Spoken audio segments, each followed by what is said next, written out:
د حالاتو گردش د ځینو خلکو د پاره نقصانی او د چا د پاره سودمن ثابت شي. لکه روان دور کې په ملکند کې د جی یو آی درنه هم دغه گردش یو کړای دا چې یو طرف ته ترانسپورټرانو او عام ولسته د تکلیف او زحمت سبب جوړ شوی دی، نو بل اړخته د ځینو خلکو روزګار هم یو پد وشوي دی. د پل چوکۍ په مقام د جی یو آی په درنه کې هم د جوارو وږي خرڅونکو خلکو روزګار په ګټه روان دی. وږو خرڅولو والته دیاړي وس یو پدرې میلاویږي او د دوی خوشحالي د لیدو وړ دي. د لشلو کالو کاروبار هم دی، ارسار راځو ماښام واپس ځو او مخکې به څه لږه ډېره وه، اوس الحمدلله ګزاره کېږي. خو لکه زه چې د خلکو ته ګورم نو زنانه رواني ماشومان یې ورسره پیادل، نو لکه تکلیف هم دوی ته دی. مخکې هم دغه 2000 3000 1500 دا به زموږ د ټولو ورځې سیل و.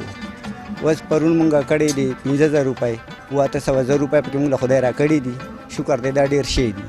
جی درنه باره کې به زه دا خبره وکړم چې د خلکو ته تکلیف نه وي نو بیا که جاري وي خیر دی. د جوارو وږي په مختلفو طریقو تیاریږي، یو په اوبو کې وجوشولی شي او بیا دغه وږي پوخ کړي شي او په دغه پوخ وږي مرچ مساله او لیمبو مګلی کیږي چې خلک یې په شوق سره خوري. بل دغه د جوارو وږي په کړهي کې په توده مالګه کې ورتیږي او بیا درنه لراغلي خلک په دغه وږو خپل لوګه سړوي. د موسم یخوالي او د جی یو آی درنه په شریکه د وږو په خرڅ کې د اضافه لوی سبب جوړ شوی دی.